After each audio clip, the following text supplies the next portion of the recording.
E aí, gente, vamos? Vamos de podcast do esporte, podcast de Copa do Mundo. A fase de grupos chegou ao fim. Temos as oitavas de final definidas, né? Não temos nenhuma seleção com 100% de aproveitamento, né? A gente viu no dia Portugal entrando em campo, o Brasil entrando em campo e as duas seleções foram derrotadas. E aliás, foi um dia quente, hein? Um dia recheado de emoções, um dia em que, principalmente pensando em grupo G, grupo G não, esse grupo G é o grupo do Brasil. Pensando em grupo H, que os jogos aconteceram antes, né? Foi um turbilhão de emoções, onde a Coreia do Sul acabou se classificando e o Uruguai ficou de fora da Copa do Mundo, hein? Ficou de fora do mata-mata no grupo do Brasil, passou Brasil e Suíça também com bastante emoção, né? Porque Camarões ainda havia uma possibilidade de Camarões também se classificar. Em dado momento do jogo, do, do, do andamento, né, das duas partidas, Camarões estava se classificando. Acredite se quiser. Vamos começar pelo grupo de Portugal e eu vou terminar o podcast de hoje falando do Brasil, né, que acabou perdendo, acabou derrotado pela seleção de Camarões. Coreia do Sul 2, Portugal 1, Gana 0, Uruguai 2. A rodada se iniciou de uma maneira ideal para o Uruguai. O Uruguai consegue. E aliás, a gente tem que destacar aqui o Luiz Soares, né, que, pô, na partida anterior, cara, o Soares ele jogou muito mal e eu vi em alguns lugares, isso contra Portugal, né? E eu vi em alguns lugares falando, pô, o Soares é um jogador que cara, já tá praticamente aposentado, né? A gente tá vendo um jogador aposentado tentando jogar futebol. E nessa partida contra a Gana, ele foi importante, não só ele, como De Arrascaeta, né? Os dois, o primeiro gol do Uruguai sai num chute do Soares. Eu acho que o goleiro dá aquela espalmada. Eu acho que a bola vai até entrar, mas o Arrascaeta, para não, né, para não correr nenhum risco, porque a bola ainda tá fazendo efeito, não dá para saber se vai sair, se vai bater na trave, se vai entrar. Ele deu a cabeçada, fez o gol, primeiro gol do Uruguai, comemoraram muito. O segundo gol chega também com os dois, né? O Soares passa a bola para o Arrascaeta, que faz um belo gol. E nesse momento tudo se desenhava para uma classificação do Uruguai, porque Portugal vencia a seleção da Coreia do Sul por 1-0, um gol muito rápido, né? Faz um gol muito cedo na partida. E aí, pô, nesse momento a gente ficou naquela, caraca, tá dando tudo certo pro Uruguai, o Uruguai vai passar. Porque parecia, pô, até pelo se Portugal faz o Ricardo Horta, né? Faz um gol 5 minutos de partida. E aí você fala, pô, vai ser uma goleada, né? Vai ser uma goleada. Goleada eu não diria. Oh, perdão, barulho aqui. Goleada eu não diria, mas sinalizava, aparentava que seria uma partida fácil para Portugal, né? Aparentava apenas, porque 5 minutos de jogo, Portugal pressionando. Mas aí, cara, aí a gente começa a ver o que é a seleção, o que foi, o que foi e o que é hoje, né? A seleção da Coreia do Sul começou a pressionar, começou a buscar. A Coreia do Sul chegou à igualdade com Portugal. Isso ainda cedo na partida, mas o gol foi impedido, né? Foi marcado impedimento, foi, aliás, estava bem impedido e já sinalizava neste momento que a Coreia do Sul não ia ficar só se defendendo, que eles não iam permitir que Portugal fizesse o que quisesse. Eles naqueles momentos, isso numa bola para cobrança de escanteio, né, uma jogada ensaiada, sai o gol da Coreia do Sul, mas o gol impedido. Nesse momento a Coreia já sinalizava que seria valente, que iria para a luta, cara. Não vamos cair sem lutar, né? Do outro lado, a missão do Uruguai era fazer o máximo de gols possível para garantir a sua classificação. Essa era a missão do Uruguai. Fazer o máximo de gols que a gente puder. Vamos. A gente não pode ficar contando com a boa vontade de Portugal, né? Então a gente tem que fazer a nossa parte. E parecia que o Uruguai ia fazer uma partida com muitos gols, porque, repito, faz 2 gols muito cedo, né? Muito cedo não, mas sim, no primeiro tempo, metade do primeiro tempo, depois já lá para os 30 minutos, falei, 2 gols do Arrascaeta e parecia que tudo estava dando certo, parecia que tudo estava dando muito certo, né? Coreia do Sul chegou empate com Portugal, isso ainda no primeiro tempo, e aí já acende o sinal de alerta, né? Porque com 2-0, se a Coreia do Sul vira o jogo, seria uma perspectiva ruim, né? Pensando no Uruguai, o 2-0 não garantiria a classificação. O Kim chega à igualdade, né, para a Coreia do Sul na metade do primeiro tempo ainda, numa cobrança de escanteio também. Só que essa cobrança foi uma loucura, né? A cobrança foi feita, o Cristiano Ronaldo ele se encolheu no lance, não sei o que aconteceu, a bola bateu nas costas dele e sobrou pro Kim fazer o gol, cara. Eu não entendi que foi esse. E aí aí a câmera pegava o Cristiano Ronaldo, mostrava ele reclamando. Eu não sei o que ele tava reclamando, porque eu não vi nada no lance. Eu não vi absolutamente nada no lance. Ele se encolheu, a bola bateu no ombro, nas costas dele, sobrou pro jogador da Coreia do Sul. Não entendi nada. Não entendi nada. Saiu o empate. Para a Coreia do Sul acendeu um sinal cara, de que é possível, de que dá para chegar. E para o Uruguai é um sinal de que precisamos marcar mais gols, né? E as duas partidas foram ficando tensas, porque o jogo foi correndo, o tempo foi passando, a Coreia do Sul continuou competitiva, o Portugal continuou chegando. Inclusive o Cristiano Ronaldo perdeu uma bela oportunidade, né? O goleiro espalma no meio da área, ele sozinho, né? De cabeça, mas sai um pouquinho pro lado, ele cabeceou para fora. Ele teve a chance da vitória de Portugal. E aí, ontem eu dizia, né, sobre a seleção da Espanha, que as más línguas vão dizer que a Espanha, né, que não quis cair, né, muito próximo do Brasil. A Espanha podia enfrentar. Ai, caraca, quem é isso? Eu ia falar. A Espanha podia enfrentar a Croácia, né, se eu não me engano, ou o Marrocos.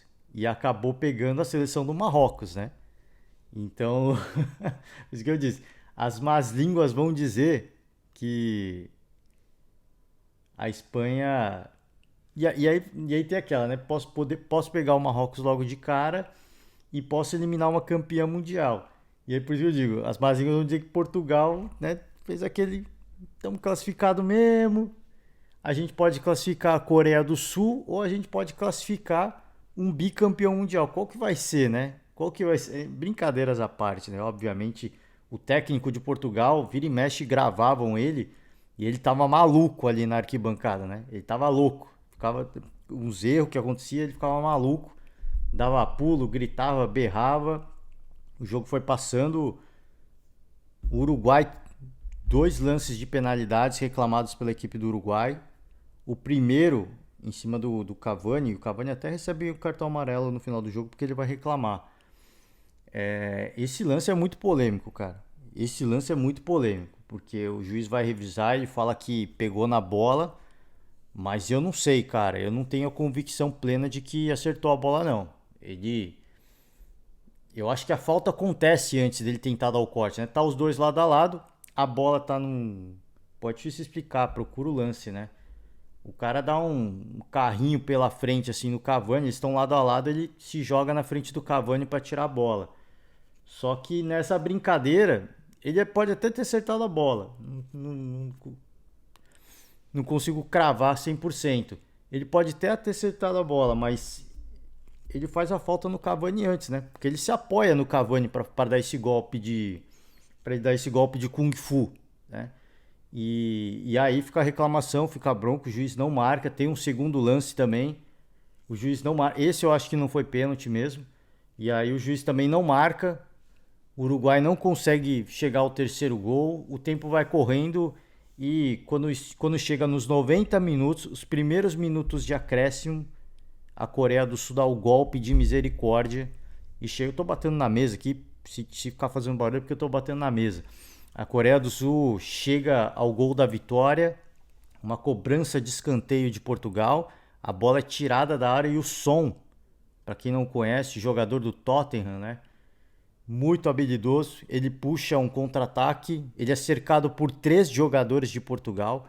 Quando ele chega na entrada da grande área, ele tem uma barreira de 3 jogadores de Portugal na frente dele, né? Durante a corrida já haviam 3 jogadores cercando ele. Ele continua, ele consegue prender a bola, os 3 fecham na frente dele e ele consegue encontrar um passe no meio das pernas da defesa de Portugal pro Wang, né? Eu não sei a pronúncia correta, eu não sei como é a pronúncia do coreano. Wang, eu não sei se é essa. Eu sei que o primeiro nome dele é Hyuang, né? Hyuang, alguma coisa assim, que fizeram até uma brincadeira com o He-Man, né? E Hyuan, né? Eu não sei, pô, eu vi alguns memes que é uma brincadeira do He-Man. Então, cara, ele é um monstro, cara. Assim, é um cara diferente. Só o contra-ataque que ele puxou, sendo cercado por 3, ele não pipocou, cara. Ele conseguiu segurar a bola, encontra esse passe milagroso. E vamos combinar também, o Wang que fez o gol, cara, que belo gol, né? Porque muito jogador bom a gente já viu perder. E no caso do Brasil, a gente viu o Martinelli jogando muito, mas também perdendo muitos gols. O cara era praticamente o último lance do jogo. Praticamente não, né? Porque teve muito tempo de acréscimo. Mas assim, no tempo regulamentar, talvez fosse o último lance do jogo. E aí, menos de 1 minuto de acréscimo, a Coreia do Sul chega ao gol. Fica naquela tensão, né? A partida termina. Partida do Uruguai com o Gana segue, né? Continua o jogo, tem mais tempo. E ficou aquele momento de tensão, né? Eles ficaram assistindo no celular, aguardando. Comemoraram muito, obviamente, a vitória para cima de Portugal, mas ficaram aguardando o término da partida entre Gana e Uruguai. Acabou a partida, os caras foram ao êxtase, né? E no Uruguai foram da classificação para lamentação. A gente viu as câmeras filmando o Suárez, ele indo às lágrimas e tudo mais. Cara, assim, foi uma classificação épica, né? Com contextos épicos, porque eu falei, cara, a rodada começa com tudo dando certo pro Uruguai. Portugal sai na frente, muito cedo no jogo. O Uruguai faz 2 gols ainda na metade do primeiro tempo. Óbvio, a Coreia do Sul também chega ao empate na metade do primeiro tempo. E aí fica naquela, pô, ainda estamos classificados, né? Ainda estamos classificados. O jogo vai... Fizemos 2 gols no primeiro tempo. É de se imaginar que no segundo tempo o Uruguai conseguiria guardar mais alguns. Mais um, pelo menos, né? Pra ter a classificação tranquila. O jogo foi seguindo, teve reclamação de penalidade. No final do jogo teve confusão. Né, os jogadores do Uruguai foram para cima dos árbitros e os caras saíram correndo, né? Porque os jogadores do Uruguai foram para cima de forma bem, bem naquele estilo sul-americano, né? Que a gente conhece da Libertadores, que os caras vão para cima. Foi bem naquele estilo. Os caras foram para cima, ficaram malucos. O Cavani foi reclamar, tomou amarelo, né? Só que o Cavani foi reclamar de um jeito muito elegante. Teve o goleiro reserva, ele meteu a mão na cara do árbitro de linha, mano. Ele foi pra cima mesmo, os caras ficaram malucos, reclamar, mas aí também não adianta reclamar mais, né? O jogo terminou, o Uruguai tá fora, infelizmente não foi a sua parte, cara. Teve 45 minutos para ampliar o placar, você vai depender de uma penalidade, é complicado, né? Não dá, assim, é muito fácil. Pô, eu fico aqui, cara. Vou ficar de hipocrisia, falar que não rolou um sorriso? Não vou ficar de hipocrisia também, existe a rivalidade sul-americana, mas eu estava torcendo vamos falar que a minha torcida tá zicando, não é isso. Não é isso, eu estava torcendo mais para os sul-americanos, porque pela tradição do futebol sul-americano, para mim são os únicos capazes de bater os europeus numa final de Copa do Mundo, numa eventual final de Copa do Mundo, né? Por isso que eu torcia pro Uruguai também, porque apesar de não estar bem, o Uruguai tem aquela, né? Tem aquela mística, né? De, pô, faz aquela coisa no final do jogo, tudo dando errado, os caras encontram um gol. E a verdade é que se inverteu, né? Essa mística uruguaia acabou passando para a Coreia do Sul. A Coreia do Sul que fez o gol no final. E o Suárez nem estava em campo para tentar fazer alguma coisa. Ele ficou assistindo do banco. A Arrascaeta no banco também. enfim, ficou pelo caminho e me entristece pelo lado sul-americano, sim. Vou ficar de hipocrisia de que, tô triste, tô chateado. Não, aí também não, né? Não vou ficar de hipocrisia também. Não. Rola um sorriso, não vou negar. Mas é uma decepção, cara. É uma decepção porque se a gente pegar a primeira rodada, o Uruguai enfrentou a Coreia do Sul. A gente imaginava que o Uruguai seria vencedor, empatou. Segundo jogo, aí contra Portugal. Aí a gente realmente imaginava que Portugal fosse ganhar. O terceiro jogo contra a Gana, a gente imaginava que o Uruguai iria ganhar, né, de Gana, e de fato ganhou. Então o que aconteceu foi o primeiro jogo. Se não fez a sua parte, né, acabou deixando para o final, né? Acabou deixando para o final para se classificar e no final, né, dependendo de Portugal também, né? Não só da sua vitória, mas também de uma vitória de Portugal. Óbvio que a gente, antes da bola rolar, imaginava que Portugal teria uma partida tranquila e venceria. Mas não é isso que aconteceu. Essas equipes asiáticas, não falo só de Japão e Coreia, as equipes asiáticas como um todo, elas, cara, depois do fenômeno. E assim, o fenômeno Arábia Saudita, né? Isso aconteceu na primeira rodada. Isso aconteceu logo no começo da Copa. Depois desse fenômeno, todo mundo começou a acreditar que era possível. E todo mundo sofreu para vencer as seleções com menos camisa, com menos tradição. Ou as seleções menos favoritas, se é que a gente pode dizer assim, né? Então ficou nessa e a Coreia do Sul, assim como o Japão, pela proximidade dos países agora, né? Foi muito valente, cara. Foi buscar o resultado. É aquela coisa. Perder de 1 ou perder de 10 agora não importa. Agora tem que ir pra vitória e torcer. Tem que ir pra vitória e torcer que o Uruguai não vai fazer mais o gol. Foram isso que eles fizeram. Fizeram a parte deles. Como fez a seleção de Camarões, que eu citei aqui, fizeram a parte deles. Venceram o Brasil.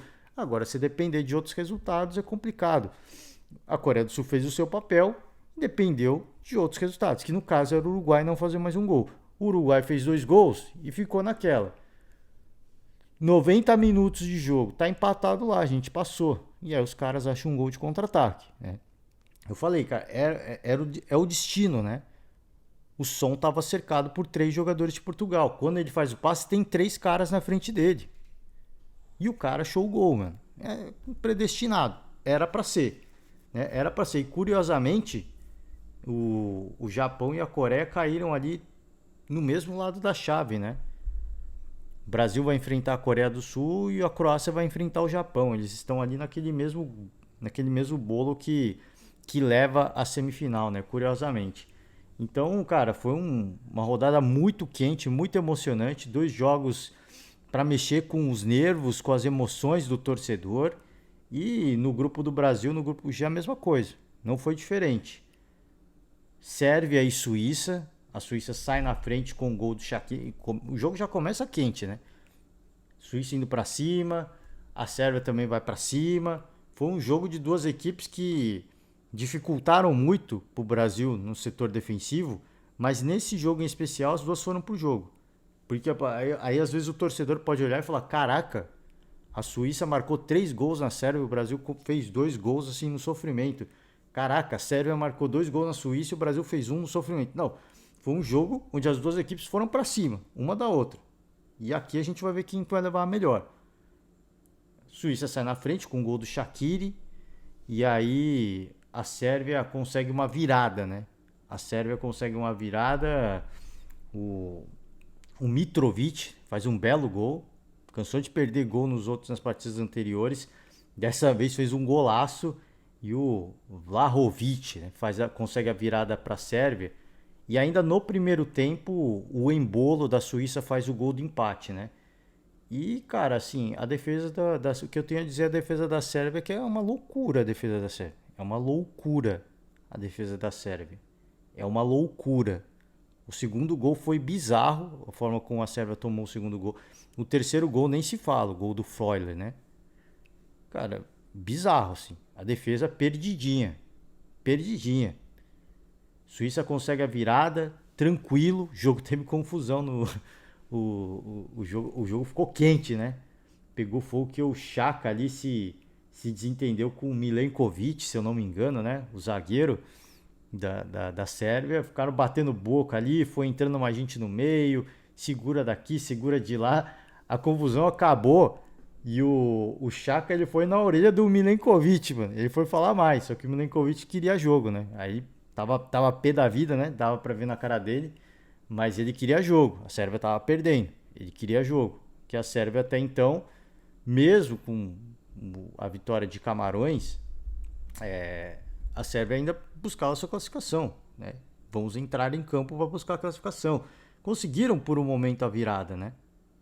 E aí, pô, conseguiram a virada muito rápido. Vamos buscar, né? Vamos buscar, porque até então, naquele momento, Camarões não estava vencendo, né? Camarões podia vencer, mas não estava vencendo. Então, pô, vamos buscar, vamos tentar alguma coisa. Então, nesse momento, e aí, já mais pro final do jogo, né? O... Essa confusão aconteceu, terminou por isso mesmo. Depois do jogo ainda terminou, o juiz apitou, o Chaka ainda foi falar mais algumas coisas lá. O cara tava. Mano, alguém deve ter falado alguma coisa pra ele que ele ficou maluco, velho. Ele não conseguiu mais jogar. Ele queria ele queria porque queria bater boca com alguém. Eu não sei quem, né? Alguém deve ter falado alguma coisa. É a mesma coisa a final da Copa do Mundo da Itália com a França, né? Que o Zidane deu a cabeçada lá no Materazzi, pra quem não se lembra, né? Faz tempo já. Aquela cabeçada virou meme. E pô, a gente ficou aqui que o Materazzi falou pro Zidane, porque ele ficou maluco, né? Alguém deve ter falado alguma coisa pro Chaka ali, ficou malucão, quis bater boca, acabou o jogo, o bate-boca continuou ali com alguém e Suíça passou. Foi um time mais organizado, né? Foi mais time. Sim, se o ataque da Sérvia é um bom ataque com bons jogadores, a defesa é uma loucura, cara. A defesa da Sérvia é uma loucura. Pô, eles tomaram 2 gols de Camarões de forma bizonha e mais uma vez essa defesa apagou, cara. Tomou 2 gols bizonhos da Suíça, cara. Se você chega à virada, o gol do empate da virada da Suíça é uma doideira, cara. É uma doideira. Tá ganhando de 3-1 de Camarões. O gol do 3-2 e o gol do empate do 3-3 é uma doideira, cara. É de uma bizarrice que não dá pra entender, velho. E eles jogaram bem contra o Brasil, né? É óbvio que depois do segundo tempo, eu acho que é efeito segundo tempo, cara, eu não sei. A Sérvia, o segundo tempo é uma doideira, velho. É uma doideira. Eles tomaram 2 gols do Brasil. Se bem que os 2 gols do Brasil não foram 2 gols fácil, né? O Brasil teve que cavar o espaço pra conseguir o gol. Cara, assim, a Suíça e Camarões não tiveram que fazer muito pra empatar. Os caras apagaram mesmo, assim. E, pô, pode. A gente falava antes da Copa, pô, o ataque da Sérvia, né? É um ataque forte, perigoso do jogo aéreo. Mas na defesa, pelo amor de Deus, cara. Na defesa é uma loucura, cara. É uma doideira. A Sérvia terminou em último do grupo. Né? Se a gente fala, pô, talvez o adversário mais difícil seja a Sérvia. A Sérvia terminou com 1 ponto, cara. 1 ponto. Suíça chegou aos 6 pontos, terminou empatado com o Brasil. Camarões ficou com 4 pontos. E é o que eu falei. Quando a Sérvia vencia, né? A gente fala, pô, se Camarões faz um gol, os caras passam, né? Se Camarões. E aí Camarões fez o gol no Brasil, no final do segundo tempo. Ficou, pô, se a Sérvia empatar com a Suíça, se a Sérvia aprontar alguma coisa pra cima da Suíça, Camarões pode até passar, cara. Que eu falei, por um momento Camarões estava classificando, né? Não, não estava, né? Porque o gol de Camarões sai no final do segundo tempo. Na verdade, não. Ficava naquela esperança de, cara, se a Sérvia conseguir fazer alguma coisa, tem um ataque poderoso. Camarões pode acabar passando, né? Pode acabar passando o azarão do grupo, né? Não aconteceu. A Sérvia não, a Suíça foi mais time pra mim. Time muito mais organizado. 3 gols, cara. E por isso que a gente passa aquela impressão. Contra o Brasil, eles jogaram só na defesa, né? E passa aquela impressão que a Suíça é só defesa. É um time organizado. É um time organizado. É um time que sabe atacar também. Mas é que contra o Brasil, eles optaram por só se defender e acabaram punidos. Eu acho que eles vão mudar um pouco a postura na Copa do Mundo, tá? Eles vão mudar um pouquinho a postura. Porque, pô, se a gente ficar só se defendendo, também não é legal, né? Também, e o time tem capacidade para fazer mais, né? Apesar de que, pô, a defesa. Desculpa, assim, cara, a defesa da Sérvia é uma loucura. Como diria Casimiro, é uma loucura, cara. Doideira, doideira. Vamos falar de Camarões e Brasil. Jogo, cara, dessa vez eu não gostei do jogo, tá? Dessa vez eu não gostei do jogo. Achei um jogo ok. Não fiquei puto com a derrota, nem nada disso. Fiquei bravo com a derrota, não. Pela quantidade de reservas que entraram em campo, era de se imaginar que o Brasil teria muito pouco entrosamento. Muito pouco entrosamento. Pô, entrou uma galera, né? Aí você fala, pô, entrosamento vai cair a qualidade. Mas mesmo assim, a gente fica, pô, ainda tem time suficiente para bater a seleção de Camarões, né? Ainda tem time. O Brasil nunca havia perdido para uma seleção africana na Copa do Mundo. Na Copa do Mundo, não sei se é só fase de grupos ou Copa do Mundo total, né? Mas se eu não me engano, falaram, eu acho que nunca tinha perdido geral, assim, para uma seleção africana, né? E desde 98, eu citei aqui, desde 98, jogo contra a Noruega, o Brasil não perdia na fase de grupos. Cara, o que isso significa? Eu não sei, cara. Pros, pros supersticiosos, eu não sei, né? Não sei o que significa. E desde 94, a Copa do Mundo não tinha. Não acontecia na Copa do Mundo de não ter nenhuma equipe com 100% de aproveitamento, né? Então, o que isso quer dizer? Eu não sei. Os supersticiosos que me digam. Mas o Brasil foi para cima. Eu acho que o principal nome do jogo é o Martinelli. Tem, cara, assim, disparado o melhor nome, o grande nome do jogo foi o Martinelli. Chamou o jogo, se mexeu, deu trabalho, driblou, fintou, puxou contra-ataque, puxou ataque. Só que ele cansou de perder gols, né? Essa que é a parada, né? Não tô dizendo que isso é ruim, tá? Não tô dizendo que isso foi ruim. É óbvio que é ruim quando não sai gol, mas, cara, o Martinelli ele deitou e rolou. Ele se colocou numa situação de, ô, Tite, se precisar, tô aqui. Não vai pegar a vaga do Vinícius Júnior, longe disso. Mas ele mostra que ele pode ser uma opção viável dependendo do contexto do jogo. Cara, jogou demais. Jogou demais. Repetir, se apresentou muito bem. No mano a mano ele ia bem. Ele encontrava bons passes. Ele ia pra cima. Ganhava no jogo de corpo. Teve chute a gol, teve cabeçada a gol. Perdeu. Mas ele se apresentou muito bem. A derrota custou caro pro Brasil? Não, o Brasil já estava classificado e classificado em primeiro do grupo. Em primeiro do grupo. Então, cara, era um jogo que tinha que experimentar, né? Eu falei aqui, cara, tem que experimentar. A derrota pode acontecer? Pode. A gente viu a França aí. A França entrou com vários jogadores reservas. Perdeu para a Tunísia. Era o risco que o Brasil corria. Sofreu da mesma coisa o Brasil. Falta de entrosamento, é um time que não joga junto, é um time que não está acostumado a jogar junto. A defesa do Brasil, por exemplo, era uma defesa reserva, né? Tava o Marquinhos na lateral esquerda, porque o Alex Telles se machucou. Tava o Militão, tava o Brenner.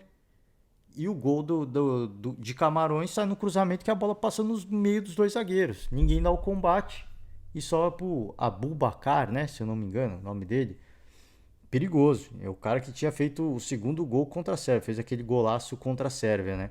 Então, pô, é compreensível, assim. A derrota é compreensível. E era o jogo que o Tite tinha que fazer experiência para ele chegar a algumas conclusões. Porque nesse jogo, por exemplo, o clamor popular era para a entrada do Bruno Guimarães. O Bruno Guimarães não começou o jogo, mas ele entrou cedo no segundo tempo. E ele não foi bem, cara. Dessa vez ele não foi. Eu acho que assim, ele participou do jogo, ele foi voluntarioso, ele tentou se apresentar, mas ele errou muito. Ele errou muito, sim. Num jogo contra uma grande seleção, você errar o que o Bruno Guimarães errou não é brincadeira, né? É brincadeira. E aí eu não vou ficar aqui agora e falar, pô, eu avisei, né? Não, não é isso. Eu acho que é importante você ter uma sustentação defensiva. Esse jogo permitia não ter sustentação defensiva. Por quê? Porque o Brasil não estava nem com a zaga titular, né? Então, assim, pouco importa quem fosse jogar o Fred. Eu, pessoalmente, eu ainda prefiro o Fred. Eu acho que o Brasil precisa ter esse segundo cara, né? Para dar uma sustentação, que o rei do meio-campo possa dominar o meio-campo, que no caso é o Casemiro. Esse jogo, para mim, se tivesse o Casemiro, o Brasil empataria, pelo menos. Só precisava ter o Casemiro, né? Põe o Casemiro no meio-campo, tá tudo certo. Pode pôr o Fred, pode pôr o Bruno Guimarães. O perigo, né, obviamente, é o Casemiro tomar tomar cartão amarelo e ficar nessa sombra do cartão. Por isso que eu acho o Fred importante. Porque o Fred pode fazer esse sacrifício. Putz, vai rolar contra-ataque. Ó, Fred, faz a boa aí, faz a falta, porque se o Casemiro não dá pra ficar.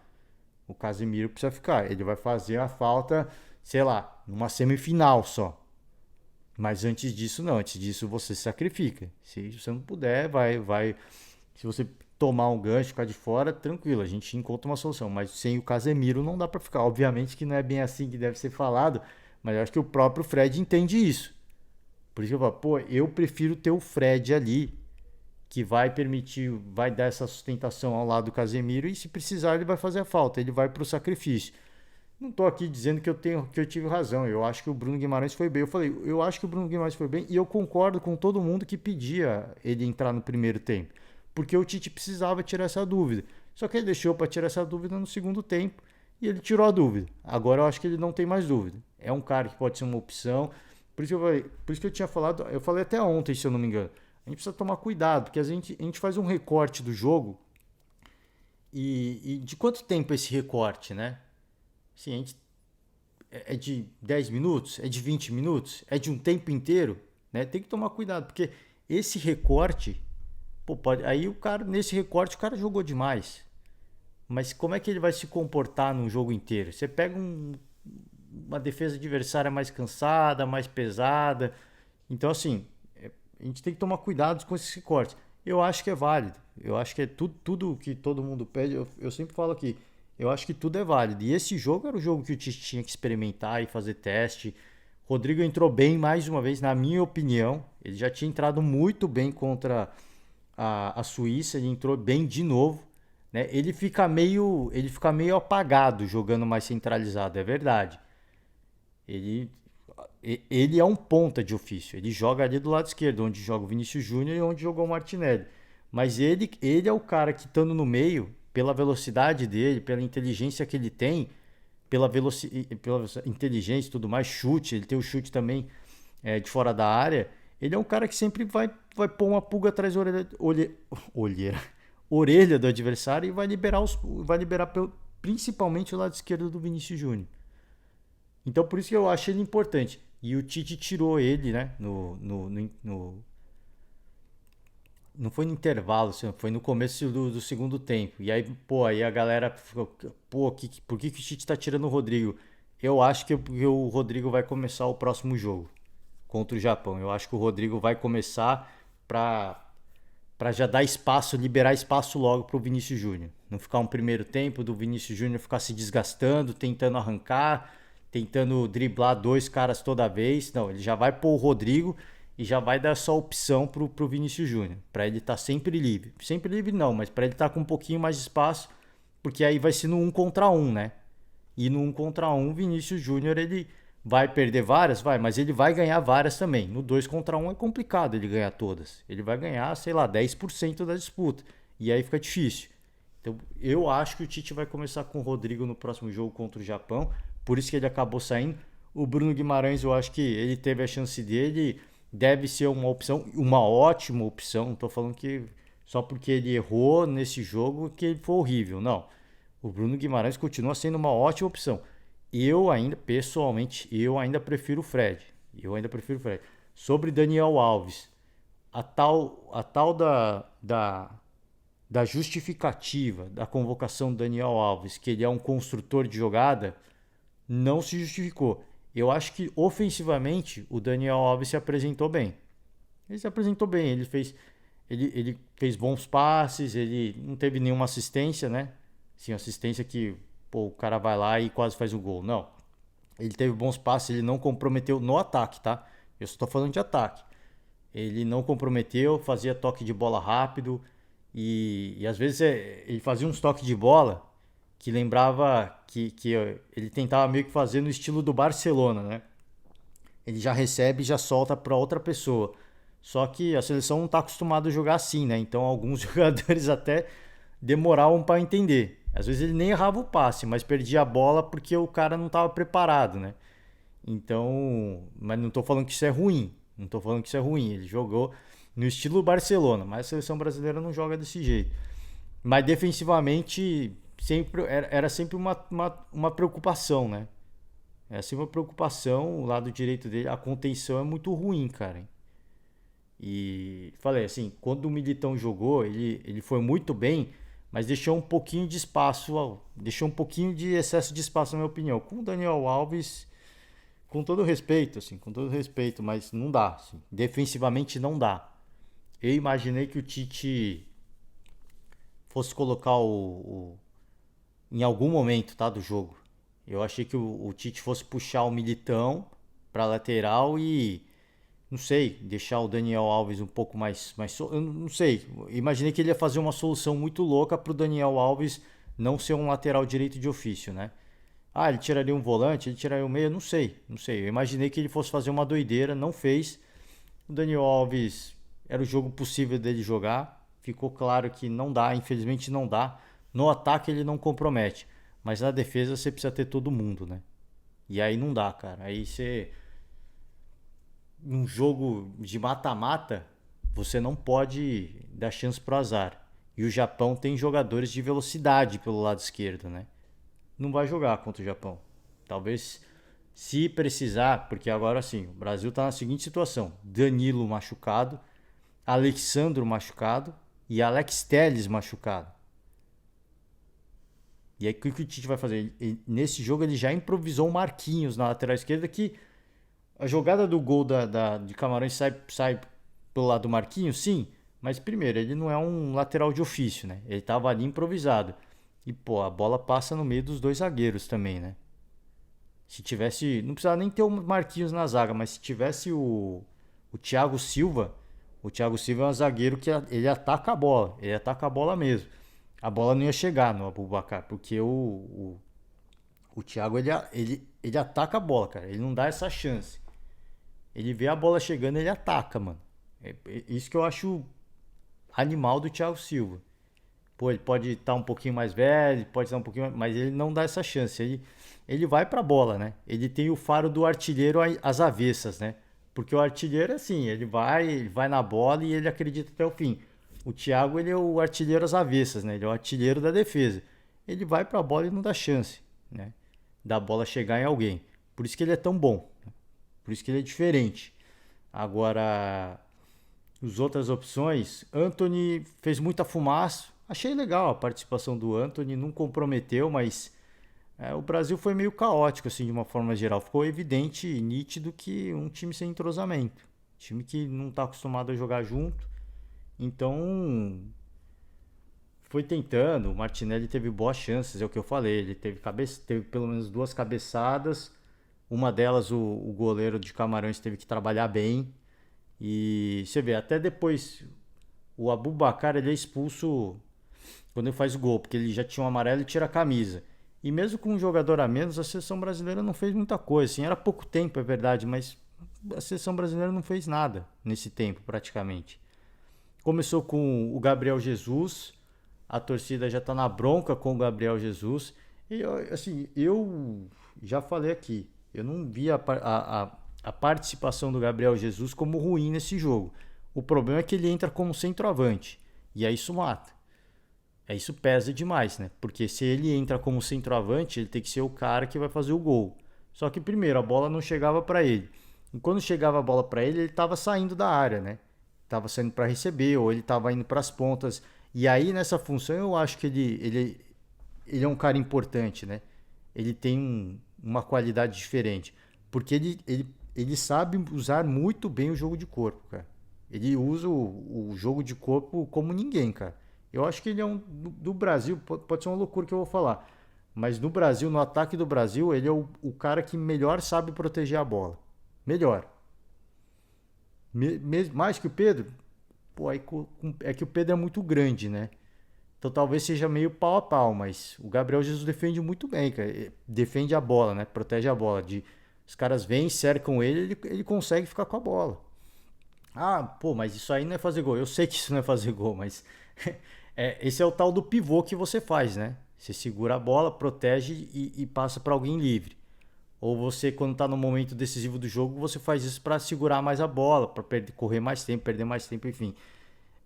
O que pega é justamente isso. O problema é que o Gabriel Jesus não entra no jogo para fazer isso, para fazer o pivô, para proteger a bola.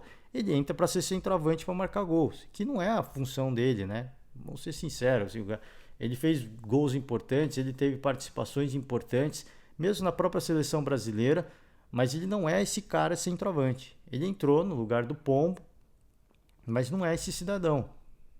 Ah, pô, o Tite podia ter começado com o Pedro? Eu acho que sim, mas ele tem o cara de confiança dele. Não deu certo. Né? Depois entra Pedro, aí entrou Everton. Pô, Everton Ribeiro. O Pedro não dá para falar muito, não participou muito do jogo. Até porque a bola raramente chegava, né? A bola fica mais nas pontas. Mas o Everton Ribeiro eu gostei, cara. Eu gostei. Ele bastante participativo, se mexeu, procurou o jogo, fez alguns passes legais, nenhum que tenha sido concluído a gol, né? Mas eu achei que ele entrou bem, cara. Eu acho que assim, ele pode ser uma opção num jogo travado, onde a defesa tá muito bem postada. Eu falei, eu acho que o Everton Ribeiro seria um cara interessante para pôr no jogo da Suíça.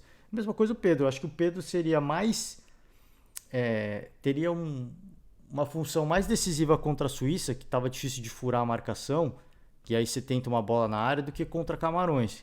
Que o time conseguia chegar bem pelas pontas, tentar um chute de longe, um arremate de longe, que era muito bem cortado pela defesa de Camarões, mas tinha essa perspectiva ainda.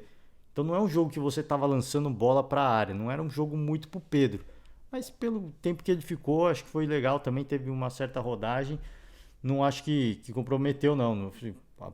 A participação do Pedro foi semelhante à do Gabriel Jesus, a gente pode dizer. A bola não chegava, os caras também não fizeram nada, não fizeram muita coisa. O Everton Ribeiro eu gostei. O Fabinho, cara, pô, eu achei que foi boa a atuação do Fabinho. Eu falei, cara, assim, de uma forma geral, a seleção não foi. Pô, eu não gostei muito do jogo, mas muito pela falta de entrosamento dos atletas, né?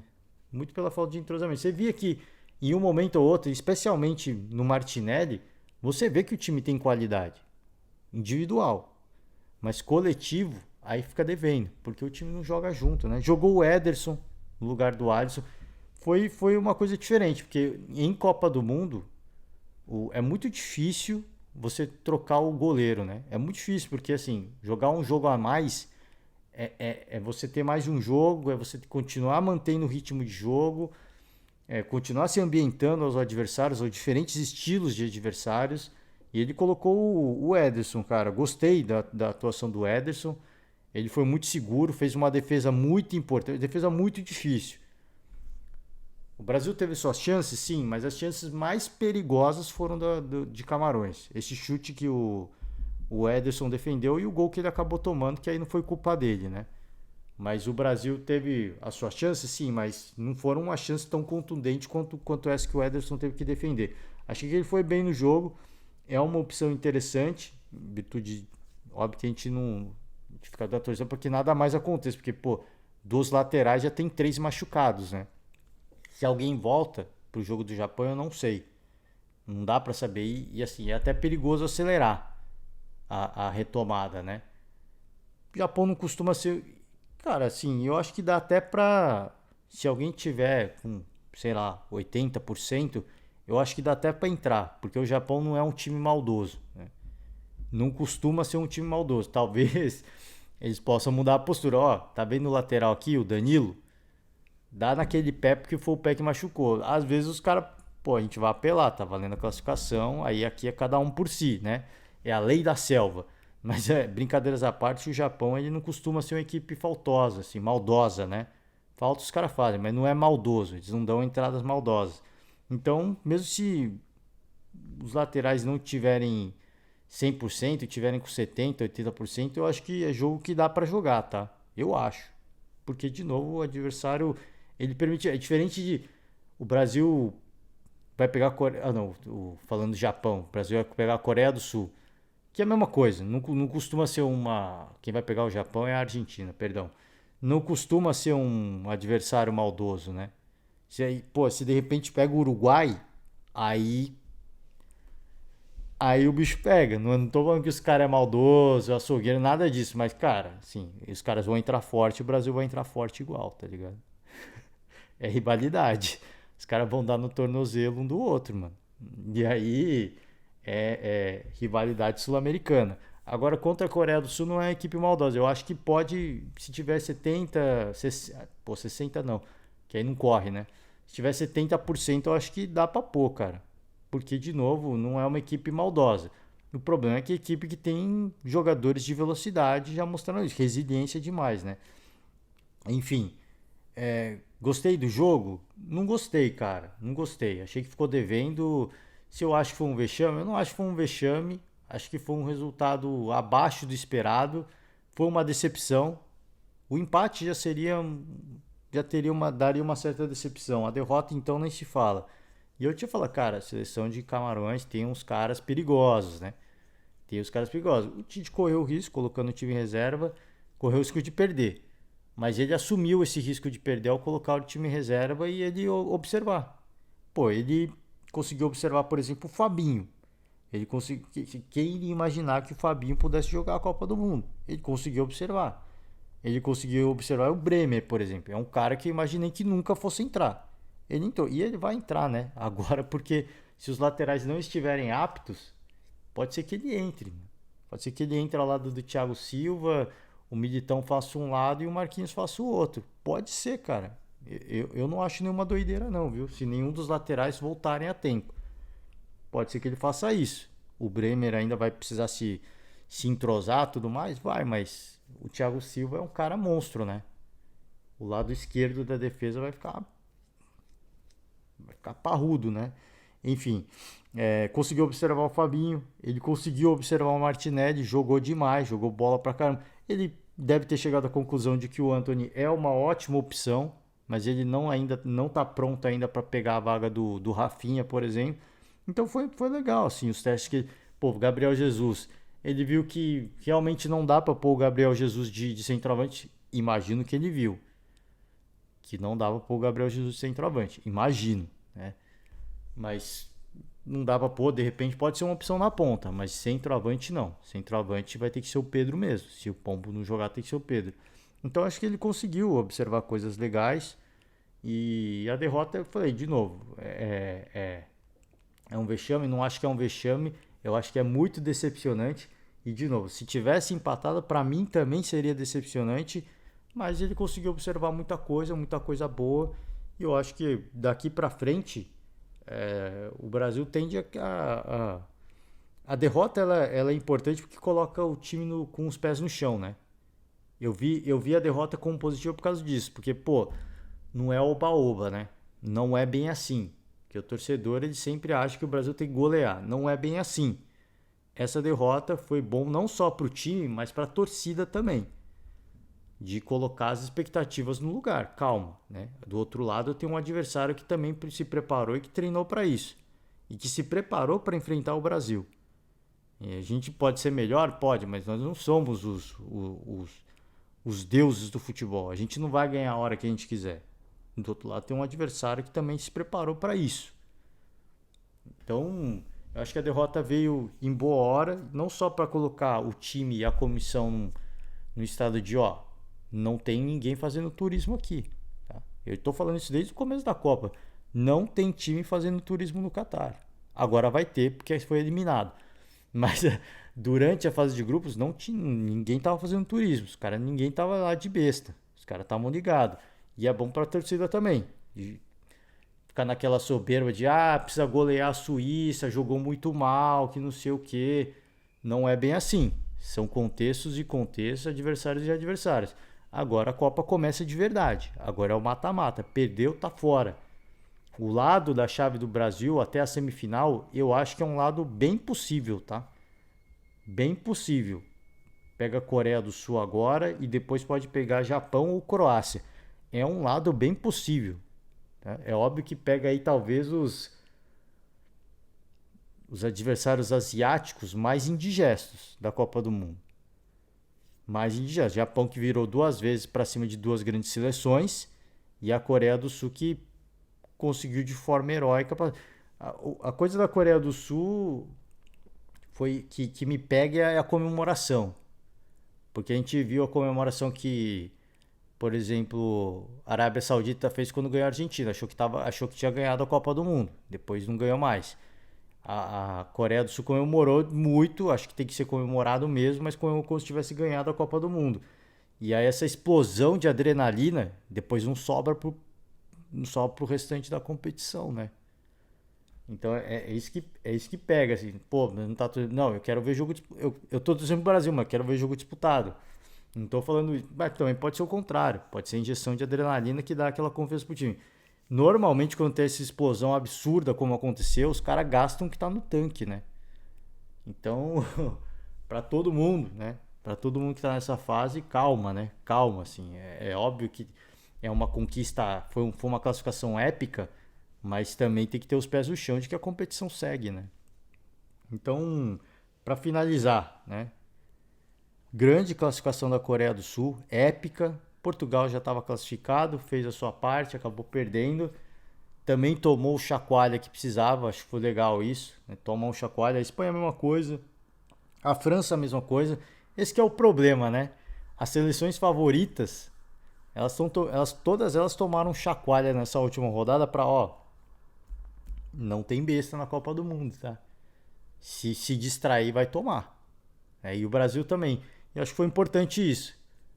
Para respeitar o adversário, falar, ó, os caras fizeram um gol aos 90 minutos, nos acréscimos, e se classificaram. Então, não tem ninguém aqui fazendo turismo, não tem ninguém que, nossa, não dá para bater o Brasil, não dá para bater a Espanha, não dá para bater a França. Não, não tem mais essa não. Então foi importante. Do lado do Brasil, passou a Suíça, passou muito bem, né? Vai enfrentar Portugal. Portugal vai ter uma parada duríssima, cara. E o Brasil vai pegar a Coreia do Sul. Né? O lado da chave do Brasil é um lado ok, né? Que eu falei, pô, o Brasil pega a Coreia do Sul agora e depois pode pegar a Croácia ou Japão. A Argentina pega a Austrália agora e pode pegar Estados Unidos e Holanda, né? É óbvio que assim, os grupos, eles estão. O lado do Brasil tá muito.